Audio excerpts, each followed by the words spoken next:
strategize together. Let's hear it from an expert. Join the conversation, it's informative and free. You and me, let's talk some strategy.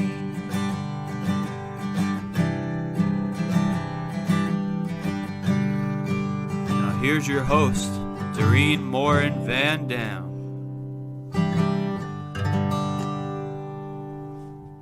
Hello everybody, my name is Dorien Morin-van, and we are back with another episode of Strategy Talks.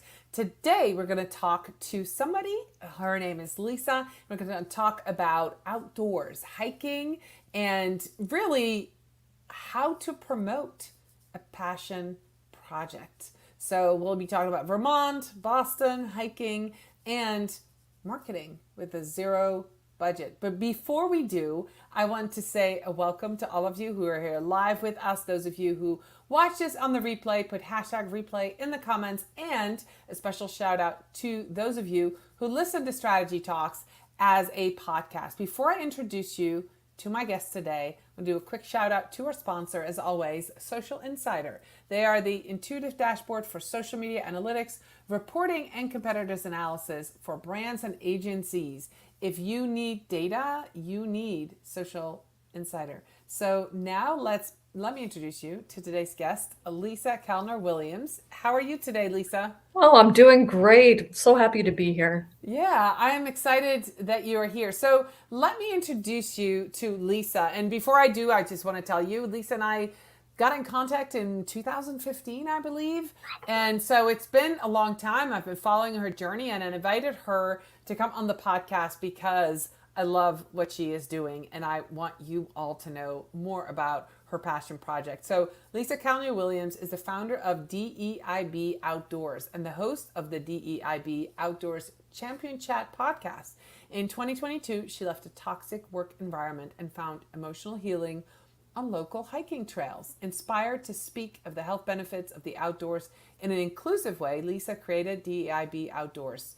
Through blog posts, podcasts, and an upcoming collaborative event calendar, she uses her platform to shine light on others who bring diversity and belonging to outdoor recreation.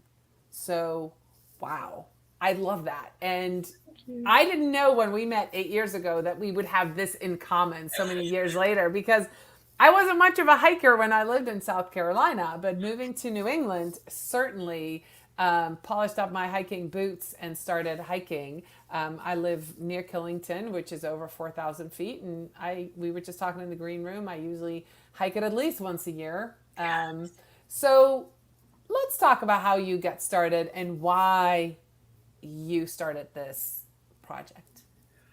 Yeah, sure. Touching on a little bit of the intro, I was in an in-house position in marketing. Just about everything of the position was super toxic in a way that I had never experienced before in my many years as a professional. And I made the decision to just leave the job without a backup. And also first time ever doing something like that before. And I needed to figure out, how to keep my mental, or to kind of resume my mental health and my general well-being. A few months prior to me leaving, I traveled to Ithaca. It was the summertime, and we did a kind of upstate New York trip. And we went there. We did a lot of hiking. There's a tagline for Ithaca called "Ithaca is Gorges," because there are a lot of gorges there, / waterfalls, and just the sounds and the smells and everything kind of overtook me. And I knew I wanted to continue that when I got home. So I was doing bit by bit. And then when I quit, I really accelerated going outside. I ended up being sponsored by Osprey Outdoor Research, and another brand I'm trying to remember. There goes my sponsorship. For over 50 outdoors. They're looking for people to represent older people outdoors. So I was out doing all sorts of things for those folks. And oh, the other one is Obo's Footwear. Sorry, Obo's spaced out for a moment. But anyway, so I was out there on local hiking trails. You mentioned local hiking trails earlier. Where I am is about 10 miles north of Boston. And within a 10-15 minute drive, I have great hiking trails at my disposal. And at first I was like, gosh, I'm so lucky, be it a religious power, fate, whatever. Like, this is amazing. It's free. And it's not just a great mind cleaner, but you can accelerate your heart and you can have all sorts. It's a mental and physical workout, as much or as little as you'd like. And so I just was kind of relishing in that for a while. Then I realized, wow, there's not a lot of people who have access to hiking trails like within a 10 or 15 minute um, ride in a car. And then I was thinking further, like, wow, and there's probably even like fewer that are within 10-15 minute drive but don't have a car. Like, how do we make things more balanced for people? And definitely I saw that there were a lot of people like that looked like me on the outside. We don't know what's going on in the inside, but I was certainly wanting to see more diversity. And I was just like, gosh, is there somebody doing something out there? Is there an organization that's fostering more diversity and belonging in outdoor recreation? So I just was like, well, I have free time to quit the job. Why don't I investigate? And what did you find? Did you find anybody else talking about this? Yeah. So there are groups all over dealing with all sorts of, whether it be women, a certain ethnic group, disabilities. I really wanted to expand what it meant to have diverse folks outside. And yes. So then I thought, I guess my light bulb went off. Like, I don't think I need to reinvent the wheel by having an organization that does this. There's tons of folks doing great things, and even bigger organizations that if you know the outdoors, you would know, like the National Audubon Society or National Parks Conservancy. They all have a wing now that are trying to do this, but there are also a lot of upstarts doing it. And if I could have one place to kind of shine light on, so-and-so in the Pacific Northwest is doing this, and another person in your old state of South Carolina is doing something else, like, how can we get that all together? Because people move, people have cousins somewhere else that might be looking for a group with folks like them. So that was kind of the seed for DEIB Outdoors, and it took off from there. So what you do is you promote other organizations who work to be inclusive. Yes. Okay, that makes a lot of sense. So depending on where you live, what state, what region, they can connect with DEIB Outdoors, and you highlight them, you share the information, and you highlight the beautiful things that everybody's doing. Yes, exactly. And eventually I will, one long-term goal is to have a kind of clearinghouse calendar that would be separated by region or the type of group you'd like to be in, and that you could find it. I've done some very DIY versions of it. For example, I participated in my town's Pride Fest, and I had a big poster board of queer groups, hiking groups across the US. And it was really cool. Someone came up to me and said, "Oh, I'm moving to Dallas. Do you know of any groups?" And I was like, "Look, over here." And she jotted it down. And I was like, okay, I told her, I'm like, "You're the reason I started this thing." So it was great to see in person, and I'd like to do that at scale. That's the idea. That's wonderful. So putting on our marketing hat. Yes. This started out as a passion project. What are some, and I'm going to use this word lightly and you might use it different than I do, but what are some grassroots marketing techniques or things that you could share with us and our audience that could be used to promote something like this? Because all of us have a passion project. I mean, you ask me about running and I just start, like I love running more than I do hiking. And so I can talk about that. I love vegan food. You ask me about that, I would do a passion project in a minute. But money is always a consideration. So let's talk about the marketing piece to that passion project. What do you need to have in place? How do you get started? How do you find collaborators? All of that good stuff. Mm-hmm. Yeah. So whenever anyone starts a business, whether they have a marketing background like we do or not, they're like, we need a logo and a business card. Somehow that makes you official. Didn't need the business card. I don't think I'll ever need one again. But having a logo helps. And I think for me, I knew I was going to be on interviews and I was going to be pounding the pavement a little bit to spread the word. So having a logo for the background and then this t-shirt, I feel like this one t-shirt that I have was the best investment I've made yet in the company. We can't see it. Can you get up a little bit so it's higher? not that good of an investment. Yes. But it has the logo. Oh, I love it. Thank you. Yep. So I made the logo on Canva. Yeah. So that was in a way that I wouldn't have to pay for a designer. And then I got this shirt for $20 on Sticker Mule. And when I got this specifically at first for Pride, because I just didn't want to wear a regular shirt. And I was probably the least known entity in among the tables.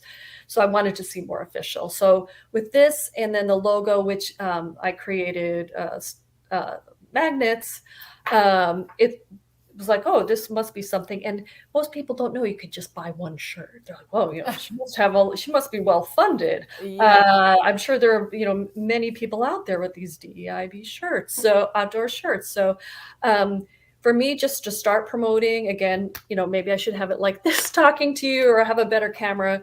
But for many things that I'm doing, whether it's an audiogram or the video component, I knew I would need a gravatar, which is a modification of this, a profile pic for among social channels, among podcast channels. I knew I would need a logo. So that was the first place I started. Yeah. So for those who are listening and can't see Lisa's logo, she stood up and it looks like almost like a badge that you see at like a state park. And then it has DEIB at the top and then outdoors. And it has a beautiful picture of trees, like pine trees. So you look at that and it's instantly like, that's an outdoor sign that you would see somewhere. That's what the feel of it is.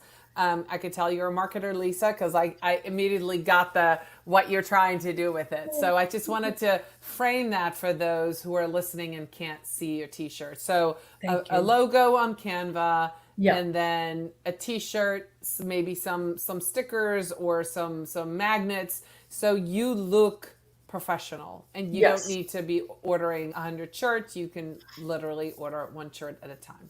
Yep. And it's been worth it because I don't wear it enough where I needed more than one. There's definitely, I could do a few washings between times I actually need it, but it's there. But that's, I would say, only if you're going to if your passion project makes you go outside and talk to people or you. So that was my passion project. I knew that was going to happen. I was going to be talking to people. I didn't think I'd be on someone else's podcast. I thought I'd be on my own, speaking to other folks. So I thought that just kind of elevated it. At a low cost. Now, I could have had a better background, made a, beautiful bookshelf like folks do, but that's just, I don't have a budget for that, but I had a budget for a $20 t-shirt. So I started there and I would say in order to promote it, I wanted to make sure that the way I put everything together in terms of the podcast was as streamlined as possible. So I use as few tools as possible that do multiple things. I think it's the same way, like in the kitchen, both my husband and I hate tools that only do one thing. Like we want, like you can do 10 things, Instant Pot type style. So I'm trying to have tools that I can get a lot done with one thing, Canva just being one example. And then promoting, I have a lot of experience in repurposing material. So, and I just read a really neat quote that if you repurpose content, which means you take one original piece of content, kind of slice and dice it, and put it in different different platforms, you can, as much as I think, I don't even know how to say this word, but you can multiply your views by 20%, like times 20. So it's not multiply, it's beyond, more than triple.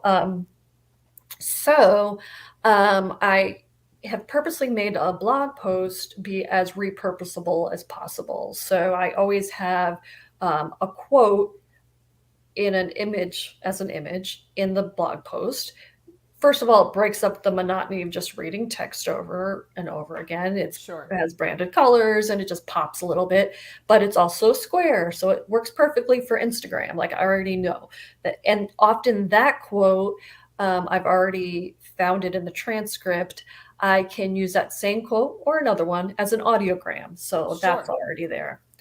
In my podcast, I ask 3 lightning round questions, and I know I'm going to repurpose those in future blog posts because they're the same questions. And one is, what has been your favorite hike of the year? So once I get 10 of those answers, I can say 10 hikes you must do in 2024. So just always thinking of how to maximize the content that I have. Okay. That's my biggest promotional tip, I think. Okay. And then, so you started a podcast. Who, like, when you're promoting a passion project, especially what you're doing with DEIB Outdoors, who do you have on there and what do you expect? Because I think picking the right guests is going to help you amplify your story and your message. So how do you do that for a passion project? What can you offer your guests? How do you get them to come on and to, talk to you and be willing to spend their time with you? Yeah. And I can also say, I can give lessons learned that I didn't know right out of the gate. Perfect. That would be great. That's even better. We can learn from other people's mistakes so we don't make them. Exactly. That's great. I'm happy to help others. So at first, I would say one thing I never really did was to go onto YouTube first to see if they have been on other podcasts before, or there's some video of them talking. I think that's really important because they could be brilliant. They could have 1 million followers, but if they can't have a good chat with you on a podcast, it's not going to be worthwhile. So that's, I think, something I would have done. I went in blindly, and because I had 0 blog posts, well, I wrote some that didn't deal with interviews, but I didn't have any interviews yet. I was really surprised when one person said, yes, I'll do it. And she represents a group of bigger bodied people who are out in the outdoors. What was neat was I was happy, and I thought to choose her because there are about 30 different branches of this organization throughout the country. So she could very well send it to her chapter heads to promote, which she did. Even with her just posting it to the main account, then the chapter leader saw it and they in turn filtered it out. Many are much smaller than that. There wouldn't be an opportunity to spread in that way. But anyway, I was thrilled that she was on. I saw the potential trickle down theory, but the biggest bonus was she was a fantastic speaker and set the bar super high. I just lucked out in many ways having her be the first guest. She was lively, and she checked all the boxes, or ticked all the boxes. And then, yes, going forward, having someone who has a good network, and I think that's more important than followers. Like, who are the people that they've had on as podcast guests? If they are doing their own podcast, just what are the other organizations they're aligned with?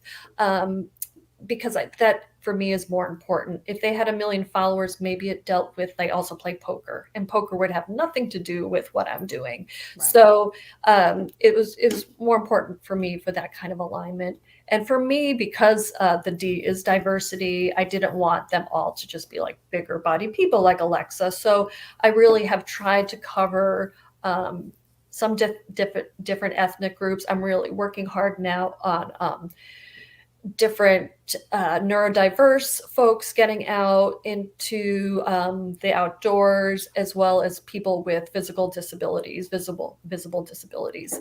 So that will be the next area that I've been wanting to tackle. And I'm also looking for geographic variety, because I want to, in the end, have that grand calendar of coast to coast events going on. So I've had people from the coasts now both, and now I need to tackle the Midwest. Okay, so my question to you next is, I hear you talk about hiking. Is that your main focus for outdoors, or would you also include, like, I live in Killington, skiing or other outdoor activities? Or are you really focused on outdoor hiking, hitting the trails? That's a great question. And yeah, right now it was hiking, but I purposely had the outdoors because I wanted to have it broader. There's one guy that I've been following called Black Eyes Camp 2, and very interested in that as well. And yes, and in fact, guest number 10 on my show will be my husband. He is Black, and he has been road cycling several countries for as long as I've known him, over 20 years. And he has a very unique experience, and is also doing work in the cycling field in terms of bringing not just himself, but getting other people to hit the road. So yeah, I'm definitely right. At first it came from that hiking experience I had, but I knew that there was so much more of just the more that I looked in. There's the camping, there's even van life, there's paddle boarding, there's so much kayaking, and so on. And maybe I'll do some running to yes. No, I follow somebody who started a project because he got fat shamed during a marathon. And so he started a running group for people of different proportions, and he's like, we can run, and there's nothing wrong with that. And so yeah, I love that. And I think the lesson that, if you're listening to this, if you're watching Lisa talk and listening to her, is the lesson is that when you're starting a passion project, think big. Maybe start small, but think big. You could have called it DEB hiking, and you didn't. You said DEB outdoors, because then you can include outdoor activities. And I love that. So I think that's a really good point that you made, Lisa, that you're really thinking big, but start small with your passion project. What are you looking for in the future? What are you doing right now that you're hoping will move that needle, to go to the Midwest, to expand, to make that map, to get out there more?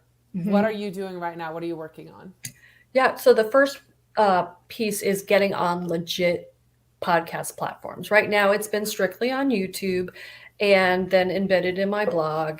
I said, if I hit, again, to your point of starting small and not doing all the things at once, because you and I and everyone listening and watching know so many podcasts that die a wicked hard death after just a few episodes. 6, I think. 6 is it 6? Yeah, I think that 70% of podcasts stop after 6. Something crazy number. Yeah. Okay. So I almost followed that by saying, once I hit 5, then I know I feel good, which I do, that I will move to traditional Spotify, Apple Podcasts. So I've gotten a hosting platform, and I'm ready to take that dive. I'm hoping that by exposing people who traditionally listen to podcasts more than go on YouTube or read blogs, that I'll be able to open up the audience more that way. And then in turn, hopefully, get people. I already have an eye on a few people in the Midwest, so it's just a matter of time of having nice personalized outreach, but having more listeners in the Midwest would certainly help, and then hopefully getting more people worldwide, and then spreading the word about the benefits that they can get for a calendar. I am not planning on making money off this project, so at first, at least, it will be free. So there's really no cost to the person to send me their events. It's almost like, if anyone remembers newspapers, like rock clubs would send their listings of what's happening in April, like what bands are coming, that kind of thing. Yeah, no, that makes a lot of sense. And I love that you're having your own podcast, and my mind immediately went to when I know when you hike and you need to be in nature, that part of your senses are listening, right? You're walking, you're listening, you're smelling, you're doing all of the things. But for those who hike on more public trails, and there might be other people around where they want to listen to something, listening to a podcast is a great way to get moving. So I think that is a great connection, right? You can start interviewing, you can find somebody, a podcaster who hikes, who, like talk about that piece. Yes. I do think that when I go hike in nature, that there are certain hikes. There is an exercise hike. There is a Yes. adventure hike. There is Yes. a goal hike. I'm gonna get to the fourth. But there's also like the grind hike. I just need to get out and need to get my miles in. And the grind hike would be where I would listen to a podcast. I So love that. yeah, Yeah, for safety, there are only certain hikes that because I do solo hike 95% of the time. But yeah, there are certain ones where like I feel good putting that. I'm well aware of my surroundings. There's tons of people and so on. So yeah, perfect for that. And like you said, just a specific type of hike. Yeah, it's like very meta. I like it. yes, It's yes, cool. yeah. So you were talking about getting the Midwest involved. What is another way that you want to reach out? So you go do local events. So you're spreading the word.